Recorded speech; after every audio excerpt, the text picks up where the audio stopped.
Heyo everybody, Haku here with my review of Tower of Gods chapter 280. We're already at season 2 episode 200. Damn, it does not seem like it's been such a long time. That's gotta be like at least 4 years of season 2. It feels so weird saying that we're at chapter 200 of season 2. But we start out, I'm just going to break it down first before giving my general thoughts and a bit of discussion on this one. So I don't know how long this review will run, but there are some things with it that I think I could discuss here that I think deserve to be discussed a bit more in the review. Because this was a really, really content-filled chapter. There was so much that happened. And I appreciate every single chapter we have like this in Tower of God. It feels like we move so far in the story and we get a ton of information. So going through all this information, starting out, we get to see Shadow Girl Alphine, or Alphine. I'm just going to say Alphine because that's the way I would just pronounce it looking at it. So Alphine could be possible future waifu potential. Who knows?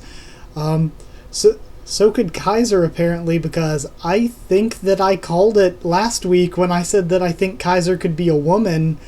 It's looking like Kaiser could, in fact, be a woman. In fact, it's looking like it's most likely a woman. Now, you can never guess with SIU because he's done some weird gender things with us before, with revealing that, oh, they were a guy all along, or oh, they were a girl all along. So SIU's done some stuff like that before. So there's no real way of just telling this early. But Kaiser looks like... I was going to say looks like he could be a woman, but it would be she. So Kaiser looks like she could be a woman. The Great War, this is... For all the people that complain about not being inclusive, or what's the word people always use, or covering enough demographics and stuff, the big giant strong warrior who's been undefeated for 1,000 years is a woman. So that's girl power, right? But we get to see a full-on view of Kaiser, and she looks badass. If it's a she looks badass. If it's a guy, still looks badass, but kind of has this Aka thing going on, where it's a guy that looks like a middle-aged woman. But under the mask, we don't know what Kaiser looks like. It could be anything under the mask. It could be another rack under the mask. But either way, we see Kaiser and we find out that the train is coming in 2 days. So in that 2 days' time, we've got to see what our Team Ship and Team Novik friends are doing, I guess. Then we cut over to Bomb next. And Bomb is with the cool Thor-looking Guardian guy, the Guardian God guy, whose name I don't know, if he even has a name. And they talk a bit. Bomb reveals to him about the power of the souls he absorbed. And the guy's like, I could tell there was something different about you. And it's interesting how it didn't bother you, and Bomb's like, yeah, everybody keeps saying that. Was it supposed to bother me? And he's like, no, it's just because, people have fixed potentials, a limit to how much energy they can take in, but you have infinite potential. I think that's really cool, just, again, reiterating that Bomb is irregular. He has that unlimited potential. I also love how the Guardian God guy says, he says to Bomb, I have hope in you. I have hope that you'll change this tower, which those kids have ruined. And that's the hypest part to me. The hypest part of, well, maybe not the hypest part of this chapter, but still super hype is just that line. Finding out that this dude believes in Bomb, which is really nice and kind of inspirational-y. But beyond that, getting more clues that Zahard and the 10 families are evil conquerors that came in and just said, oh, all you natives of the tower, well, we're conquistadoring it up and taking all of you guys and making you our subordinates. We are your empire now. So, again, more hints that they are bad, and more hints that perhaps FUG and a lot, most of their sympathizers, of course, are tower natives that are sick of the evil rule of Zahard's empire. So I think that Again, a lot of the guesses I've had about Grace Merche Luslek being a good guy and about Zahard and the Ten Families being the bad guys of the story, again, a lot of that is looking very, very possible. Now, Baum gets pushed into the rice pot where he meets the Blue Spirit dude again, and I don't honestly remember a ton of stuff from the last time he met the Blue Spirit dude, so can't say a ton there other than it was a cool scene, and he points to the souls and said, you absorbed or you devoured them. So it kind of makes Baum, like, he's kind of trying to say to Baum, like, you devoured these souls mercilessly and stuff. So it's kind of cool, and I'm interested to see what psychologically that will bring up within Baum. Then we sadly don't get to see any more of the cool stuff going on there, because we get even more cool stuff, I guess. We go back to Team Novik. Chigrinsky is escorting them on a floating island that only a named light bearer can apparently use, which means that those without names can't get from island to island, and they of course can't leave the island of the no-named until they steal their old name back or they steal a new name. They can't leave unless they have a name, basically. I kind of made that explanation a bit more difficult than it should have been. Also, he said that there are six no-named for each room in the apartment area, whatever, and that, I think that's all he said about the apartment area, and that the 10 bosses can open any of the doors they want. People with the 10 bosses' names can, at least. So, 10 bosses, yeah. Because anybody that would steal the most names would become a new one of the 10 bosses, right? So, and again, this is another thing that it brings up. And he says, the way to steal a name is you put your hands on the person's back for 10 seconds, or you destroy them, which I'm assuming also means killing them counts too, and then you get their name added to a scroll that you have. And those are all your names. You can also give a name to a no-named person, and they become your servants and have to listen to everything you say without question. So it leads me to believe, and this is just my assumption based on that information, that Ron now has Hess's name, which means that he now has Hess's servants, and essentially Hess's status as one of the 10 bosses, because that would mean that Ron now has one of the 10 most names. So now Ron is one of the 10 bosses. He doesn't plan to stay there or anything, but he's technically one of them now, because he has the name. Yeah. So that's what my logic would dictate to me how things work there. So basically the way the pyramid of slavery, I guess is the best word I can use for it, the way the pyramid of slavery works is that the way they made it sound last chapter is as if Kaiser was one of the 10 bosses, but now this chapter makes it seem like Kaiser is not, and that Kaiser is above the 10 bosses. It seems like there's Kaiser, then the 10 bosses are Kaiser's 10 servants, then each of those servants, like say Hess, had a servant like Chigrinsky, and then if Chigrinsky, with the name Chigrinsky given to him by Hess, also stole another name, he could give that name to another no-name and have his own servant, and so on and so forth. So the way it sounds this chapter is if Kaiser is not one of the 10 bosses, Kaiser is the master that the 10 bosses are all slaves of. Or servants might be a nicer word to use. But that's basically how it works. It's a really complicated way of going about everything. But basically what it means is that people who steal names here typically don't want to leave once they've stolen a name, because now they can have slaves, they are set up, they're in good shape, they pretty much have the run of the place. Like Kaiser and the 10 bosses live it up, so they don't want to leave. And that's another thing, if Ron didn't want to go and climb with Baum and them, the way he has those names now, he could just sit there and be pretty set. He's from the 10 families, he was already pretty set, but even more set than he already previously was. So on their way crossing the place, they get attacked by this scout and this wave controller. Zsa Zsa immediately locates the scout. Dan, being a badass. Dan like jumps to the dude and takes him out in one shot. And I love later on Dan's like, my legs are a little bit stiff. And I love that, saying that after he just immediately leaps like freaking forever and kicks the dude, knocks him out in one shot. So I absolutely love Dan. Again, from my favorite characters video, he's one of my absolute favorites. I think he was even in the top 5. I friggin' love Dan. Then Chagrinsky locates the wave controller, and Novik chops the dude up. Novik throws his weird little two-bladed glaive things at him, and chops the dude, like, down there, chops his arm off and everything, which, badass. This entire fight sequence, seeing everybody in the different positions, it was really badass. Also, more hints throughout this chapter, especially towards the end, that Beta is in Jaja's lighthouse. There's a lot of hints, but I still don't know why we haven't just said, okay, Beta, let him out, he's here with us.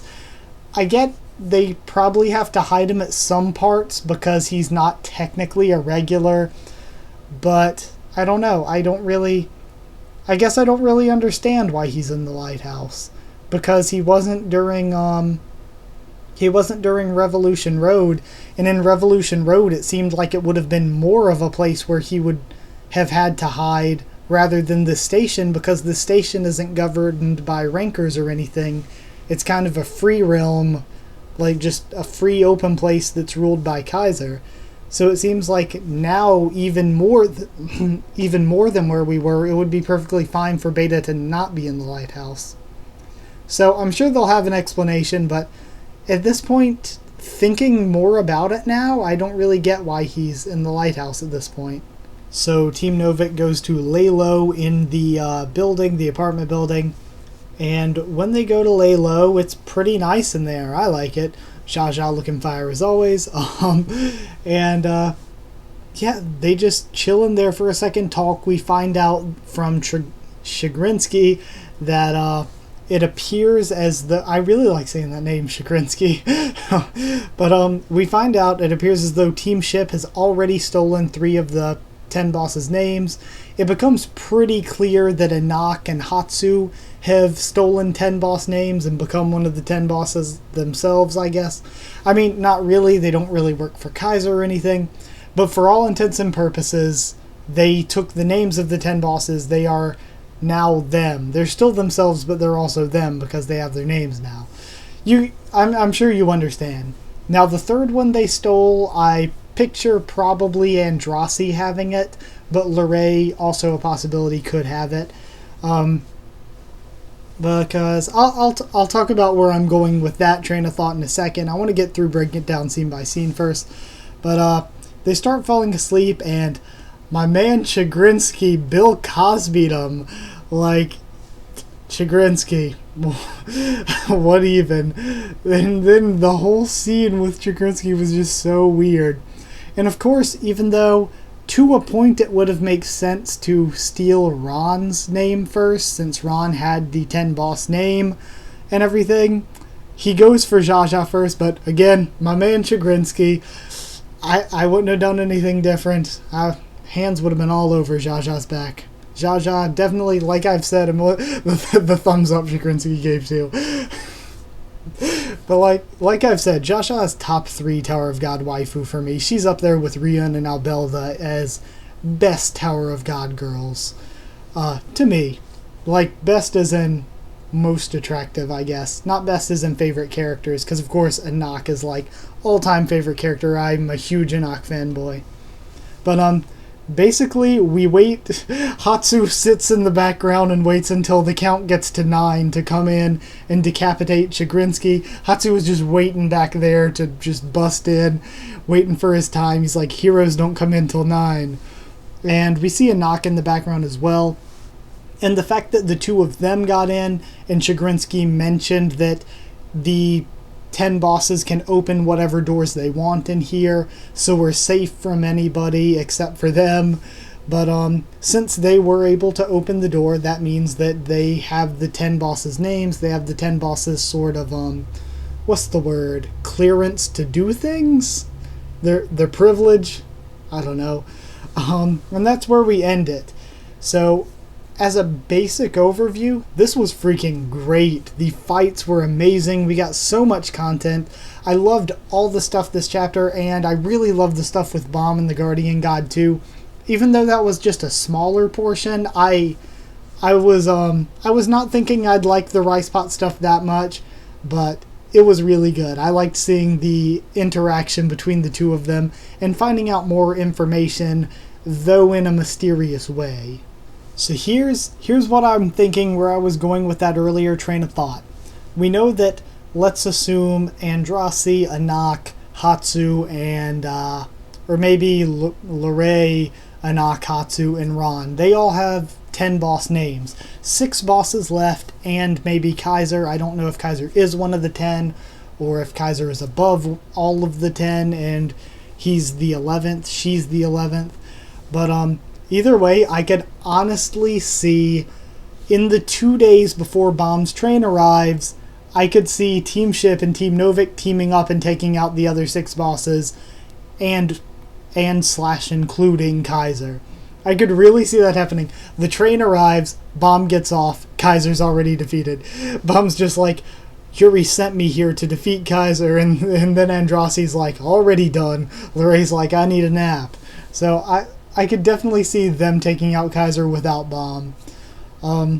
Will they? I don't know, but I could see that happening, that this arc focuses on the allies, and then when Yuri shows up, she's all surprised, like, the fuck? They took out Kaiser before we even got here. So, I honestly think I would love that. I would love if that's what happens. And if those 4 already have names, I could 100% see Lorray or Andrasi, whoever doesn't have a name. I could see one of them taking down one of the 10 bosses. I could see Novik doing it as well. Beta for sure, because Beta's even stronger than Ron in my opinion. Yeah, in my opinion, Beta's definitely stronger than Ron. So I could see Beta taking one out. And they don't have to take him out 1v1, but I could see them stealing their names. I could see Dan stealing a name, same with Jaja, same with Ship. I could even see Jaja or Ship stealing Kaiser's name. Like, the way Jaja's greedy and everything, I could see, like, they're fighting Kaiser and stuff, and Jaja just sneaks up behind her and puts her hands on her back or something, and goes for the name steal. Or I could see them knocking Kaiser down, and then Ship just jumps on her back and he's like, everybody dogpile. And then we just have a funny moment where Andrasi and Anak and Hatsu and Lorray too just jump on top of Ship's back to hold him down while he has his hands on her back. So I definitely think I could see Ship or Jaja stealing Kaiser's name. This is kind of a mini theory thrown in with the review of where I think this could be going.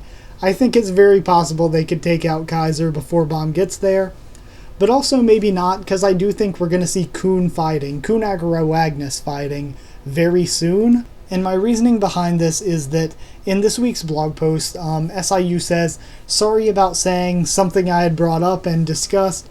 Sorry about saying that Kun was in the top 3 melee fighters in Bomb's team. That was for something that's going to come a little bit later. I was thinking about the preview stuff when I mentioned it, so that leads me to think,